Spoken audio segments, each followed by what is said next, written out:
পশুর সঙ্গে এ কেমন নির্মমতা।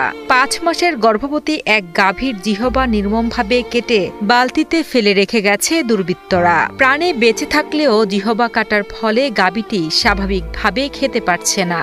এখন অবলা এই প্রাণীটির চোখ দিয়ে অঝরে ঝরছে পানি।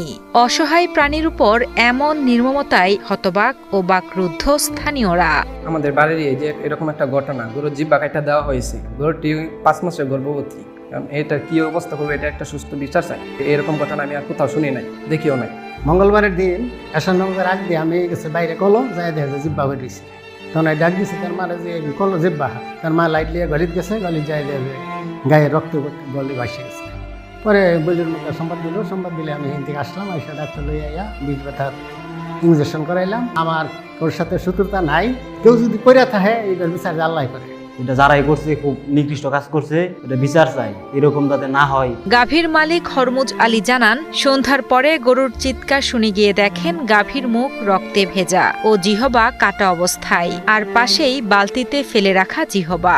ঘটনাটি ঘটে গত 14 অক্টোবর সন্ধ্যার পর ময়মনসিংহের ত্রিশাল উপজেলার বৈলর ইউনিয়নের বৈলর নামাপাড়ায়। ঘটনার পর থেকে উপজেলার প্রাণী সম্পদ অফিস নিয়মিত গাভীটির খোঁজ রাখছে এবং প্রাণীটি যেন বেঁচে থাকতে পারে সেজন্য বিকল্প খাবারের ব্যবস্থাও করা হয়েছে। প্রেগনেন্সি টেস্ট করে দেখি সে প্রায় 5 মাসের প্রেগনেন্ট। তো এই মুহূর্তে তো আর তাকে জবাই করা যায় না। সেই ক্ষেত্রে আমি আমাদের উপজেলা লাইভস্টক অফিসার ভেটেরিনারি সার্জনের সাথে পরামর্শ করি, প্লাস এটা ডিটেলস আপনার ভিডিও করে পাঠায়। স্যার আমাকে বললো যে তুমি ভালো একটা পেন কিলার এবং একটা অ্যান্টিবায়োটিক দাও, পরে সকালবেলা এসে দেখি। পরে সকালবেলা আমাদের ইউনি ম্যাডাম আছে, নাজরিন সুলতানা সরবি ম্যাম, উনি আসছেন সরজমিনে এবং আমি সাথে ছিলাম। আয়সা খুব ভালো ওষুধ দিচ্ছেন এবং টোটাল ওষুধ গভর্নমেন্ট থেকে ফ্রি দিচ্ছেন, ভালো অ্যান্টিবায়োটিক দিচ্ছেন। এটা 5 থেকে 7 দিন ইউজ করতে পারছেন এবং আগের থেকে এখন গরুটা খাবার খাচ্ছে। সেকেন্ডে তো খাইতেই পারলেন, সেই জন্য আমরা তাকে স্যালাইন দেওয়া হয়েছে। 3য় দিন থেকে সে কিছু ভুসি প্লাস কিছু দানাদার খাবার খাচ্ছে, 5-6 কেজি পর্যন্ত। এখন আগের চেয়ে অনেকটা ভালো।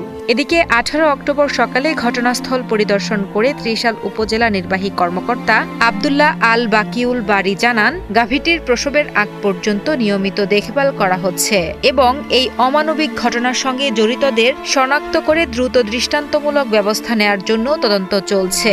আল্লাহ আমাদেরকে শ্রেষ্ঠ জীব হিসেবে তৈরি করেছেন মানবিকতার জন্য, কিন্তু আমরা যদি সাধারণ এরকম পশু পাখির প্রতি যদি আমাদের এরকম অমানবিকতা দেখাই, তাহলে আসলে মানুষ হিসেবে আমরা নিজেদেরকে পরিচয় দিতে পারি না। এটা একটা দুঃখজনক ঘটনা। আমরা চাই না এরকম আর কখনো ঘটনা ঘটুক। উপজেলা লাইভস্টক অফিস থেকে তাকে সব ধরনের সহযোগিতা করা হচ্ছে, চিকিৎসা সহ অন্যান্য যাবতীয় সহযোগিতা করা হচ্ছে। এরপরেও যদি উনি আমাদের কাছ থেকে অন্য কোনো সহযোগিতাও এক্সপেক্ট করেন, সেটাও আমরা চিন্তা করবো না কীভাবে করা যায়। আমি আজকে আসলাম, সরজমিনে দেখে গেলাম, ওনার সাথে কথাও বললাম। আমাদের এই ফলো আপটা থাকবে, আমাদের লাইভস্টক অফিস থেকেও খোঁজখবর নিবে, আমিও তো নিচ্ছি।